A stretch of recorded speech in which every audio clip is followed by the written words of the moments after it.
wish of Kerwin to be put under the witness protection program per letter of our ambassador sa UAE.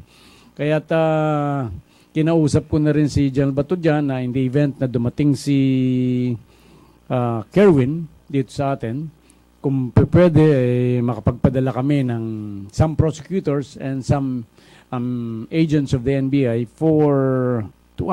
to help or to assist in the investigation of Kerwin. One last point, Secretary. Based on the testimonial evidence, saka mga documentary evidence sigurong nakalap na ng Department of Justice against Senator Laila de Lima, si Presidente Duterte po ay gustong-gusto nang makasuhan si Senadora Laila de Lima on the illegal drug trade sa New Bilibid Prison. Ang makakatulong nyo sana ay yung Office of the Ombudsman. Bakit po kaya ang Office of the Ombudsman mukhang walang planong kasuhan si Senadora Laila de Lima, Secretary? Opo, yun ang pronouncement ni Ombudsman, hindi po ba? That after the congressional hearing, despite napakaraming testigo laban sa kanya, including the two NBI officials na nagsabi na in two instances, tumanggap si Secretary de Lima and si Ronnie Dayan doon sa bahay nila diyan sa Parañaque ng tigli 5 milyong piso. But to the Ombudsman ay hindi pa ito sufficient. Hindi ko malaman kung ano ang, because parang ang sinasabi niya noon is that these are mere allegations. Palagay ko hindi lang mere allegations, these are accusations, although testimonial evidence lamang. Pero whether it is testimonial evidence, these are evidence against somebody for being charged of the violation of the Dangerous Drugs Act. All right, next question. Kaya hindi ko po alam kung bakit niya sinasabi. I believe that it is the Ombudsman herself who could explain her stand. But since the Department of Justice and the Ombudsman have concurrent jurisdiction, mabuti lang may concurrent. So despite the resistance from the Ombudsman to investigate Secretary or Senator de Lima, the Department of Justice has received 4 complaints. The 4th one, yung NBI, against Secretary de Lima. So, since we have concurrent jurisdiction, meaning to say that this kind of cases could be investigated or could be heard in preliminary investigation by the Ombudsman and by the Department of Justice at the same time. So, we are continuing our preliminary investigation in connection with these charges. Next question, Tuesday New of DZBB. Hi sir, good morning po. Morning. Sir, speaking of Witness Protection Program, Senator Lacson said na mas makabubuti po sana kung wala munang iaalok ang Department of Justice na isailalim si Kerwin Espinosa sa Witness Protection Program. Kuhanan na muna siya ng mga testimonya para daw po lumabas na wala siyang pagkakautangan ng loob, na hindi lang papabor sa pamahalaan kung sino man yung sasabihin niya dahil under na siya ng Witness Protection Program kapag inuna na siyang i-offer nito. What is your take on that, sir? Well, mayroong punto si Senator Lacson and I respect his point. But siyempre, ang makakasagot niyan or makapag-decision dyan ay yung mismong may katawan. Ano ang kagustuhan ni Kerwin pagdating niya dito? Ganun ba sa kagustuhan ni Senator Lacson? Or ang gusto niya to be able to be put under the protection of the Witness Protection Program in view of what happened to his father? We were told that Kerwin was very much fearful for his life as well as the lives of his common law wife and children.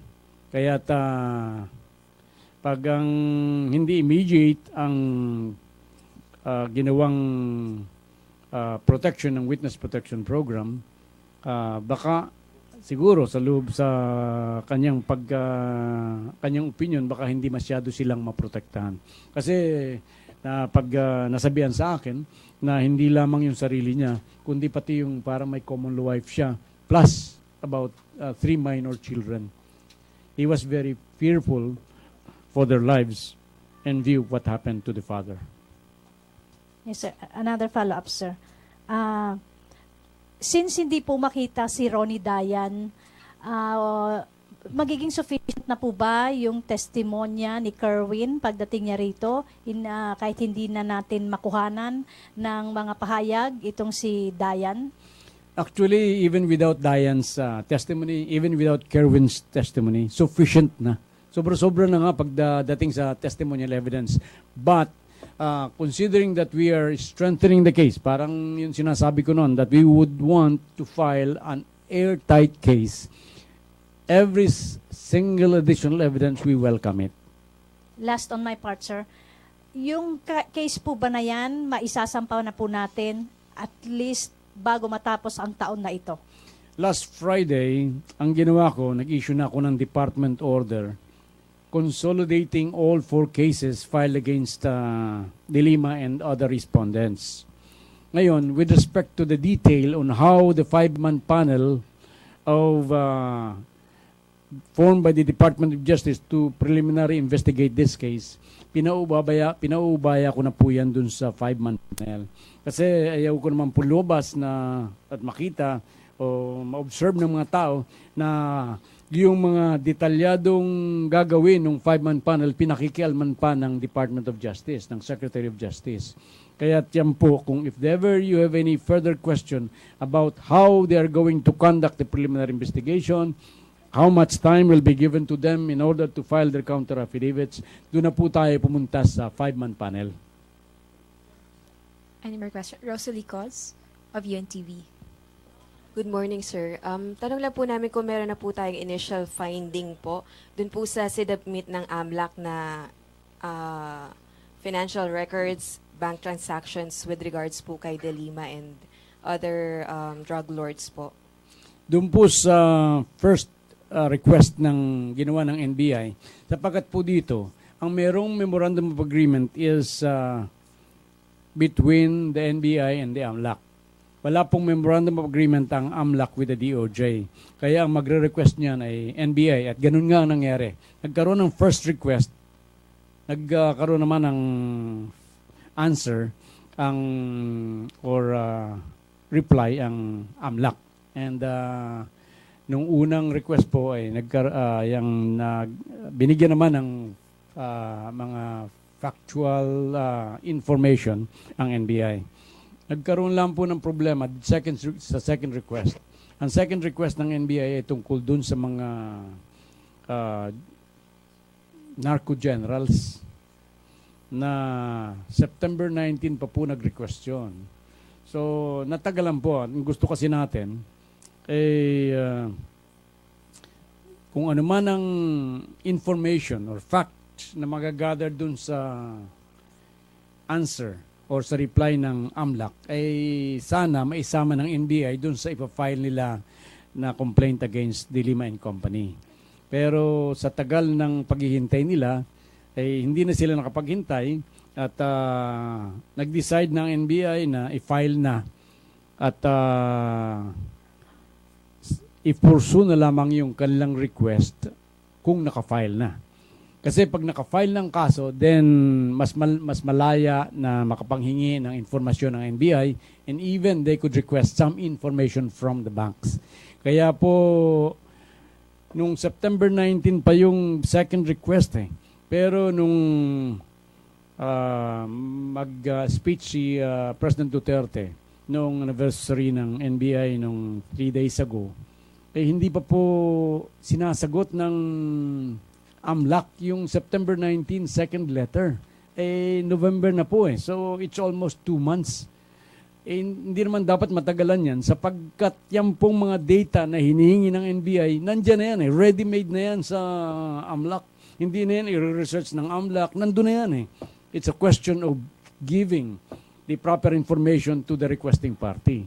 Kaya sa akin lang kasi nakausap ko rin naman sila na even without any request, as long as yung mga lumalabas sa dyaryo, halimbawa yung mga tungkol dyan sa mga narco generals na yan o kaya tungkol dun sa mga accounts nung bank account numbers na sinasabi dun sa mga affidavits ng mga inmates, kahit wala pong request, kinukuha na kagad nila yan eh. Kaya once na request, yung request ay dumating, dapat ready na yung mga yan eh. Kaya lang, nagtataka lang kami sapagkat hindi agad nasasagot. Kaya noong the other day, nang medyo magalit ang ating Pangulo, mga 3 o'clock on that day, I think that was November 14, 1.5 hours after, mga 4:30, pinadala po ng AMLAC sa NBI yung hinihingi nila. But that was September, October, November. Nakalagay po dun sa sagot ng AMLAC yung date, blank. Walang nakalagay na petsa. November 2016. So it could have been ready already in the early days of November. Pero what happened to the October? Pinalampas nila ang October nang hindi nila nasagot yung request ng NBI. So nabanggit ko yan kay Presidente dun sa holding room sa NBI. Sabi ko, medyo nahihirapan po kami sa AMLAC. So parang daan lang ng kwento namin. Yung pala, sineryoso ni Presidente and alam naman niyo kung paano naging reaction niya. But we now know where he was coming from. Sapagkat matatandaan ninyo nung before the elections, during the campaign period, naglabas ng informasyon tong si Senator Trillanes, sinasabi na mayroon 211 million si President Duterte. So, hindi yan pinatulan ng ng AMLAC. Na sabi ni Presidente sa kanya lang isip, dapat yan, inimbestigahan na nila kagad at sinabi na hindi totoong meron akong 211 million.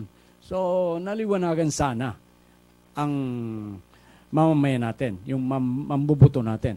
Kaya siguro kung nailabas yun, yung mga black propaganda na yan, na dapat siguro mas malaki pang botong nakuha ni Presidente Duterte. So, I think that was where he was coming from. Opo. Follow-up lang po, Secretary. Dun po sa sinubmit nila, nun pong Monday din po, meron na po ba tayong initial report or relevant reports na makakapagpatunay, makakapagdiin dun po sa kay Senator De Lima and the other narco generals? Ang sa second pong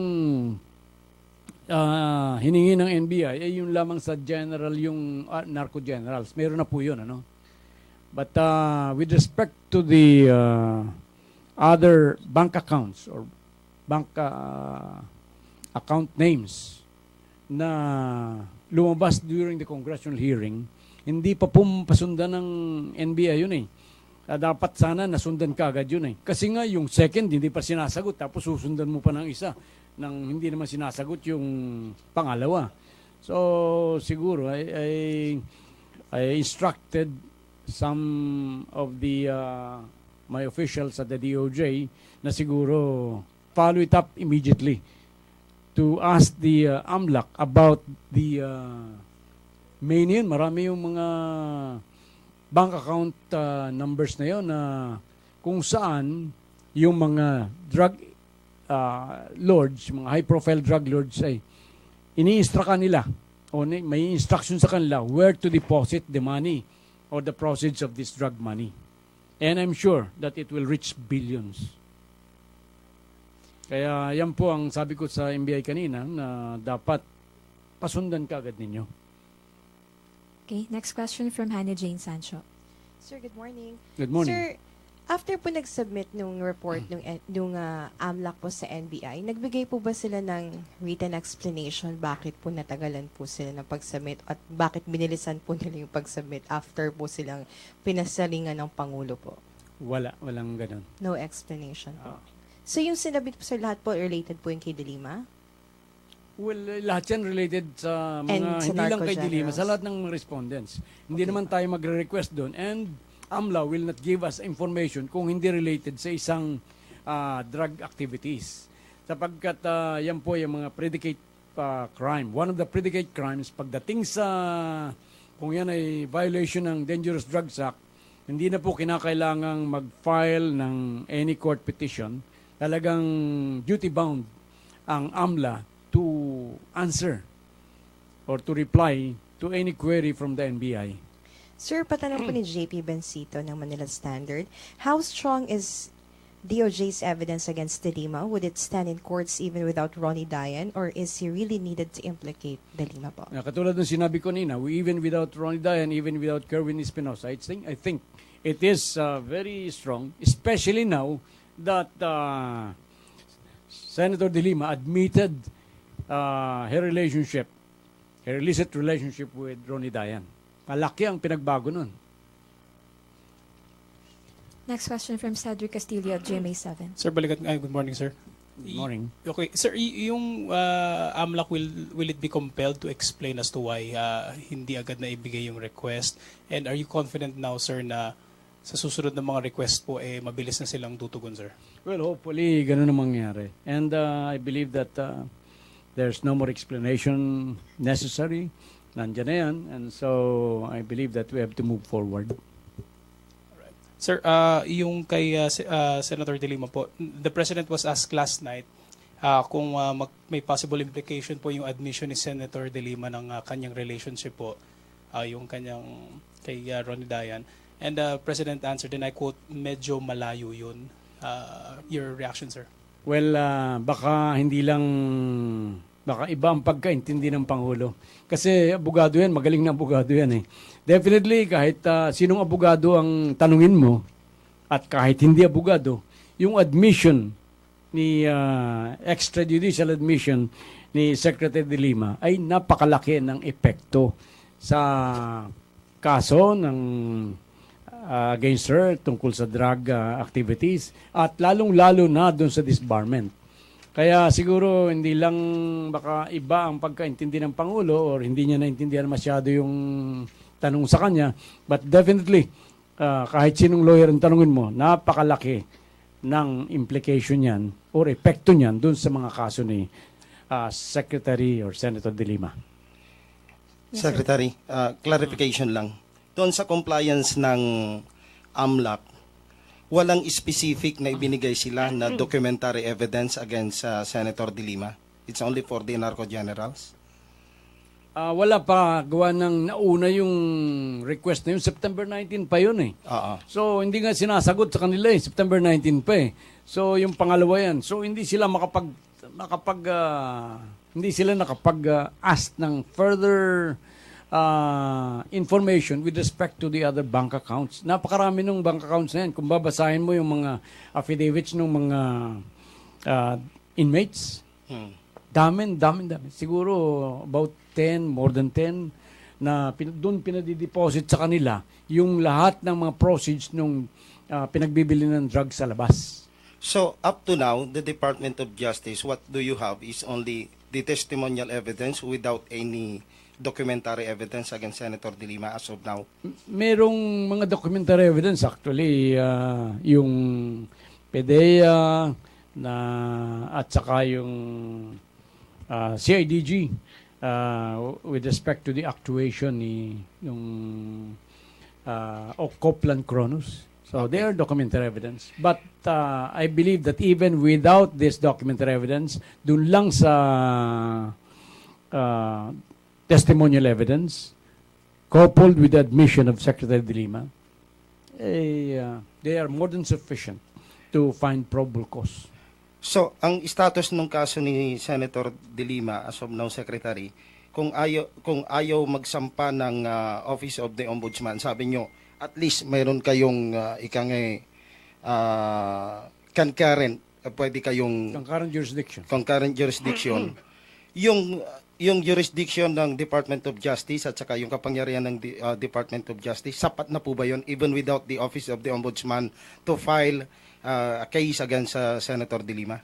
Ganito po ang mangyayari dyan. Under the law, although concurrent ang kanilang jurisdiction to conduct preliminary investigation, pwede magsabay, may isang case na hinihiran ng Ombudsman, may mga cases dito hinihiran ng DOJ, pero with respect sa DOJ, itong 4 na cases na nasa amin, Pagkatapos matapos ang preliminary investigation dyan, meron kaming findings. Under the law, ang may primary jurisdiction is the Ombudsman. So what we are going to do is that kung ano man ang findings namin, kung ano man ang recommendation namin, ipapadala po namin yan sa Ombudsman na merong primary jurisdiction over these cases. Ito yung mga cases na cognizable by the Sandigan Bayan. Kaya lahat ng cases cognizable by the Sandigan Bayan against public officers are supposed to be reviewed and filed before the Ombudsman. So, pagkatapos namin dito, the ball will now be in the court of the Ombudsman. Okay. Next question from Leila Salaveria of Inquirer. Good morning, Secretary. Good morning. Sir, since you said you don't need Dayan to build a case against Senator De Lima, is it not overkill to offer a 1 million reward for his capture, considering that he's only facing an arrest warrant for a contempt citation, wala pang court case? Actually, yung whether it's overkill or not, I don't know, hindi po kami kaalam doon sa pag-put up ng 1 million reward to whomsoever will be able to give information leading to the arrest of Ronnie Dayan. So, hindi naman lahat yan eh. You could not say that's overkill. You could say that these are community efforts to help itong administration of justice, including those proceeding from the Congress of the Republic of the Philippines. Nagkasala po siya, hindi niya nirespeto ang Kongreso ng Pilipinas. So, I believe that he has to answer this. Although, nga lang po ito. Can I ask another topic? Last question from Jenny Dongon of TV5. Good morning, sir. I'm Jenny from TV5. Sir. Ay, good morning. So regarding po doon sa iginawa na executive clemency kay Robin Padilla, is it final and executory? And last question is, sino-sino pa po, sir, yung mga bibigyan ng executive clemency sa mga preso natin? Oh, with respect to this kay Robin Padilla, the power of the President to extend pardon or parole to any convicted person is absolute. Nobody could question it. Kaya't itong ginawa ni Presidente, that's final. And nobody could question it. Alam naman natin na tapos na yung panahon ni Robin Padilla when he was a restless soul at the time, several years ago. Pero alam natin, napakalaki ng pinagbago niya. So, I think he deserves this absolute pardon. Now, with respect to the others, I'm not aware of the others who are lined up to be given absolute pardon. Okay. Thank you very much, Department of Justice Secretary Vitaliano Aguirre II. Thank you, sir. Thank you. Thank you sa lahat sa inyo. Salamat po. Thank you very much. We'd like to thank Secretary Aguirre for gracing our event.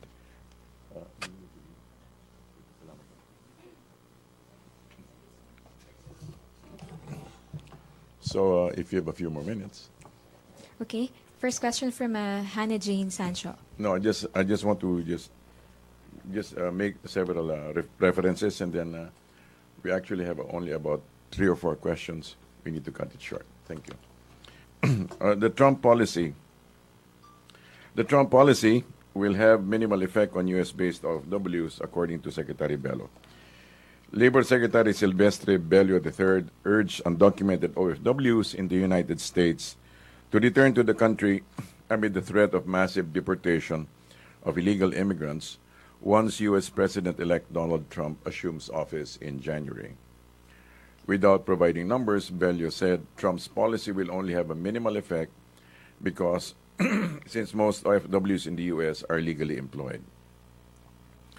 The interesting point here is that should the undocumented OFWs decide to come home, Bello noted that the government is ready to provide them assistance, and in his words, ang end program ng ating presidente is to bring back our OFWs. So we already established a mechanism na yung mga businesses and mga business and employment opportunities. In the same vein, the BPO sector was also referred to, And the business process outsourcing BPO sector needs to level up by expanding the non-voice component of the industry. Should U.S. President-elect Donald Trump stick to his campaign promise of bringing back jobs from back to America, according to the National Economic and Development Authority. The spokesperson, NEDA Deputy Director General Rosemary De Leon said, "I think our problem has to do with the voice part, kasi English. Therefore, once we lose the U.S. market, the availability of jobs that require English speakers would be few. But with non-voice, like the creatives, this is less sensitive to the language, so pwede tayo doon." So, third reference. Regarding deals with China, the National Economic and Development Authority Board, chaired by the President, approved on Monday the guidelines of the availment of Chinese support for the conduct of pre-investments and investment activities.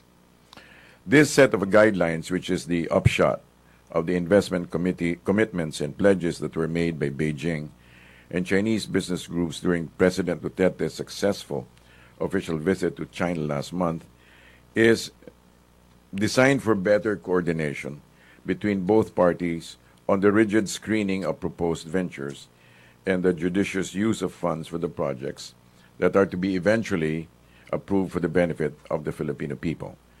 This was released in a statement by the DOF. The guidelines aim to improve, streamline, and enhance transparency and coordination when national government agencies, government-owned and controlled corporations, government financial institutions, and local government units seek the support of Chinese banks.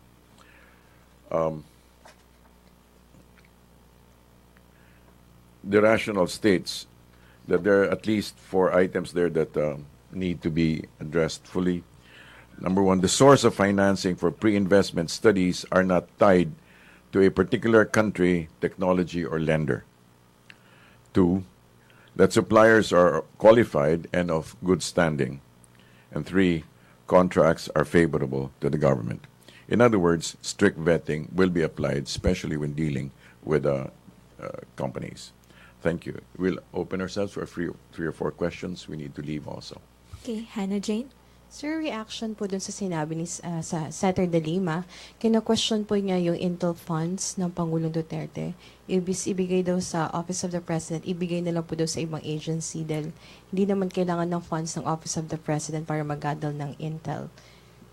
Tumatanggap lang naman daw sila ng report mula sa kanilang Intel. It's a prerogative of the President to exercise the use of such funds. Thank you.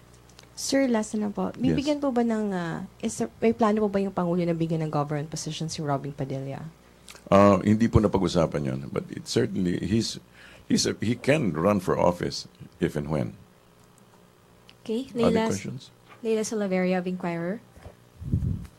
Good morning, sir. Yes. The President said last night he's not a fan of martial law, but it's a contingency against widespread violence. Right. Sir, what's the exact what are the parameters or definition of this state of widespread violence that would prompt him to declare martial law? Well, basically, there are 2 states. There are 2 reasons for that: invasion and rebellion, right? The suspension of the habeas corpus.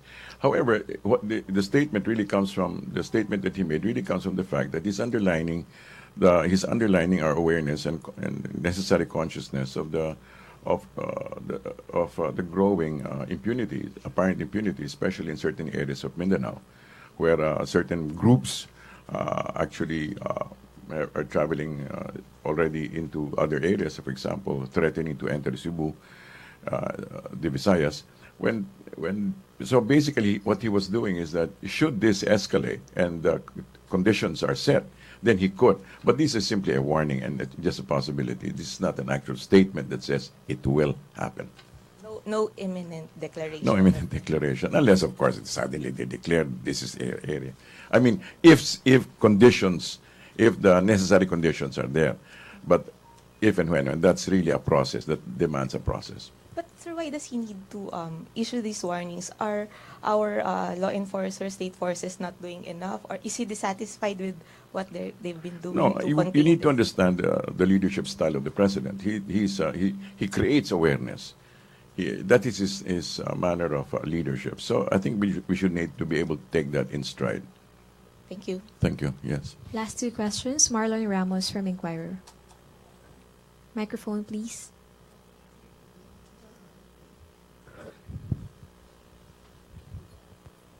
Good morning, sir.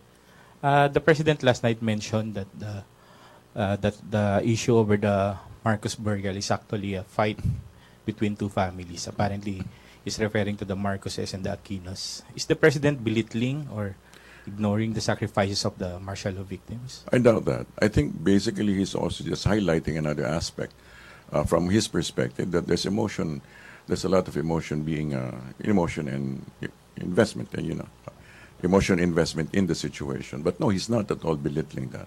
He's simply highlighting another aspect of the issue.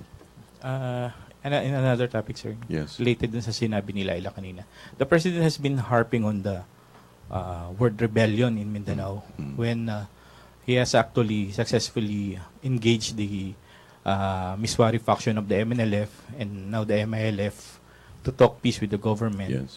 as well as the communist rebels. Why is he still talking about rebellion? The Maoti group is actually contained in the Lanao provinces. Right. Can you explain? Basically, I think he refers to, like I said, he was creating he was elevating awareness regarding some of the actions of, for example, terrorist groups, basically lawless elements, which actually are being addressed by police action. However, he's saying that that they should not continue in the same vein, because if and when they do that, and should they enter into conditions that that might be qualified as rebellious, then he could exercise suspension of the writ of habeas corpus. However, again, that is a process, and simply what we need to understand is elevating awareness regarding the matter. Okay. Thank Any you. more questions? Last question? None? No. Okay, Leila, follow up. Another issue, what brought about the president's change of heart on the revival of the BNPP? If you know. No, Because he said it won't happen, nuclear power won't happen during his term, and then... basically, I think it was a concern about being able to examine all factors, all possibilities regarding the provision of energy. But he's open to the studies, and I think the studies did show that the Bataan nuclear power plant is standing on the fault line, and so there's very serious concern about that. Okay. Are you saying he may also, because according to the reports, he has allowed the revival. Are you saying he may halt the revival of the plant? I'm saying serious that concern? when he said that he is open, that means to say that the process continues, and part of the process is the examination of whether it's a viable project or not. Okay. So it may or may not. I mean, at this point, it's not yet. The Set in reports are not yet in. Okay, thank you. Okay. Thank you very much, friends from the media. Thank you very much, Presidential Spokesperson Ernesto Abella. Thank you very much. Sir. Okay, thank you very much. Back to the main studio of PTV4 and Radio ng Bayan.